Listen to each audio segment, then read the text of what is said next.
यहाँ मैं ये बात भी फिर से स्पष्ट कर देना चाहती हूँ कि हमारी पार्टी देश में जल्दी ही घोषित होने वाले लोकसभा के ये आम चुनाव यहाँ गरीबों एवं उपेक्षित वर्गों में से विशेषकर दलितों, आदिवासियों, अति पिछड़े वर्गों, मुस्लिम व अन्य धार्मिक अल्पसंख्यक समाज के लोगों के बलबूते पर ही पूरी तैयारी व दमदारी के साथ अकेले ही लड़ेगी और इन्हीं के बलबूते पर ही हमने सन 2007 में यहाँ आबादी के हिसाब से देश के सबसे बड़े प्रदेश उत्तर प्रदेश में अकेले ही चुनाव लड़कर फिर अपनी पार्टी की पूर्ण बहुमत की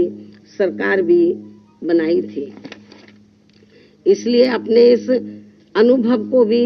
खास ध्यान में रखकर हमारी पार्टी लोकसभा के ये आम चुनाव अकेले ही लड़ेगी तथा देश की जातिवादी, पूंजीवादी, संकीर्ण व सांप्रदायिक सोच रखने वाली सभी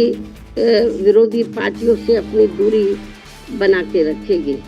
अर्थात हमारी पार्टी यहाँ किसी भी गठबंधन व पार्टी के साथ मिलकर ये चुनाव नहीं लड़ेगी। इसके साथ ही यदि ये चुनाव सन 2007 में यूपी विधानसभा के हुए आम चुनाव की तरह फ्री एंड फेयर होता है, जिसमें उस समय ईवीएम में कोई भी धांधली व गड़बड़ी आदि नहीं की गई थी, तो फिर इस बार हमारी पार्टी लोकसभा के आम चुनाव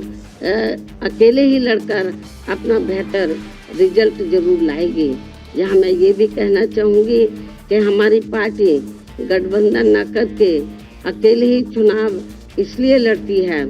क्योंकि इस पार्टी का सर्वोच्च नेतृत्व एक दलित के हाथ में है, जिनके प्रति अधिकांश पार्टियों की जातिवादी मानसिकता अभी तक भी नहीं बदली है। यही मुख्य वजह है कि गठबंधन करके चुनाव लड़ने में बीएसपी का वोट तो गठबंधन से जुड़ी पार्टी को पूरा चला जाता है, लेकिन उनका अपना बेस वोट वह विशेषकर अपर कास्ट समाज का वोट बीएसपी को ट्रांसफर नहीं हो पाता है। और इसके कुछ खास उदाहरण ये हैं कि यहाँ यूपी में सन 1993 में हुए विधानसभा के आम चुनाव सपा से गठबंधन करके लड़ने से बीएसपी की केवल 67 सीटें ही जीत कर आई थी, जबकि सपा को इसका ज़्यादा लाभ पहुंचा था। उसके बाद सन 1996 में बीएसपी ने यूपी में हुए विधानसभा का आम चुनाव कांग्रेस पार्टी से गठबंधन करके लड़ा था, जिसमें पार्टी की केवल 67 सीटें ही जीत कर आई थी और इस चुनाव में भी कांग्रेस पार्टी को ही ज़्यादा फायदा हुआ था। तो तब फिर बीएसपी ने यहाँ सन 2002 में विधानसभा के हुए आम चुनाव अकेले ही लड़ा था, जिसमें पार्टी की पहली बार यहाँ 67 से बढ़कर लगभग 100 सीटें जीत कर आई थी, जिसमें 2 हमारे विधायक सिंबल ना मिलने की वजह से समय से इंडिपेंडेंट जीत कर आए थे। उसके बाद सन 2007 में यूपी में विधानसभा के हुए आम चुनाव में बीएसपी ने फिर से अकेले चुनाव लड़कर यहाँ अपनी पूर्ण बहुमत की सरकार भी बना ली थी, जबकि उस समय ये चुनाव ईवीएम से ही हुआ था, जिसमें शुरू में कोई धांधली व बेईमानी आदि नहीं हो पाई थी। साथ ही यहाँ लोकसभा आम चुनाव में व देश के अन्य राज्यों में भी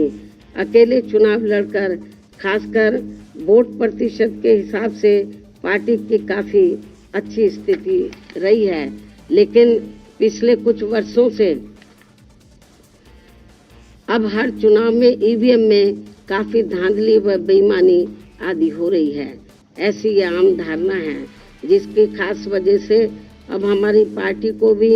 यूपी सहित पूरे देश में काफ़ी कुछ नुकसान हो रहा है, जबकि इसके बावजूद भी हमारी पार्टी ये सोचकर देश में सभी चुनाव पूरी तैयारी व दमदारी के साथ लड़ती है कि पता नहीं कब ईवीएम में धांधली व बेईमानी आदि करने वालों का सिस्टम फेल हो जाए,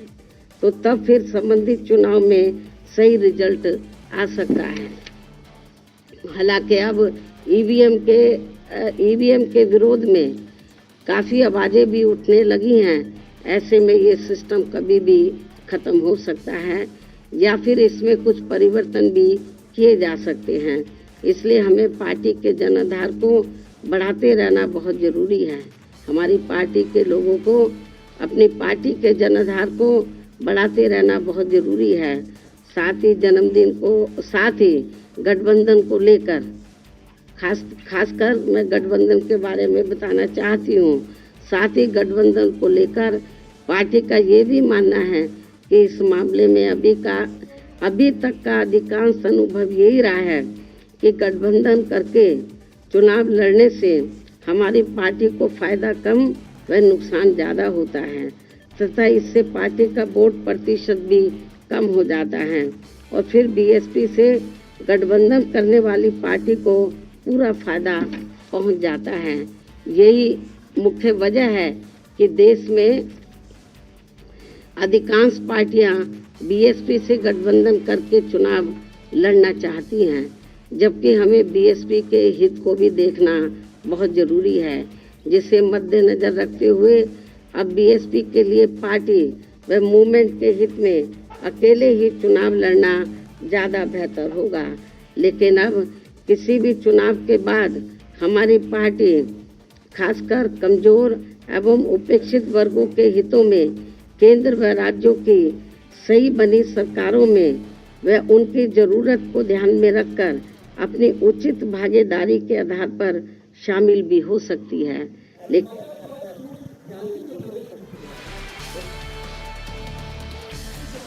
तो इस वक्त की बड़ी खबर आपको बता दें, आपने बसपा प्रमुख मायावती को सुना। उन्होंने बड़ा ऐलान कर दिया है कि लोकसभा चुनाव बहुजन समाज पार्टी अकेले ही लड़ेगी। अखिलेश यादव पर उन्होंने करारा हमला बोला, कहा कि अखिलेश यादव गिरगिट की तरह रंग बदलते हैं। एक भ्रम फैलाने की कोशिश की गई कि मायावती रिटायर हो रही हैं, लेकिन उन्होंने बता दिया कि 2024 का लोकसभा चुनाव बीएसपी अकेले लड़ने जा रही है।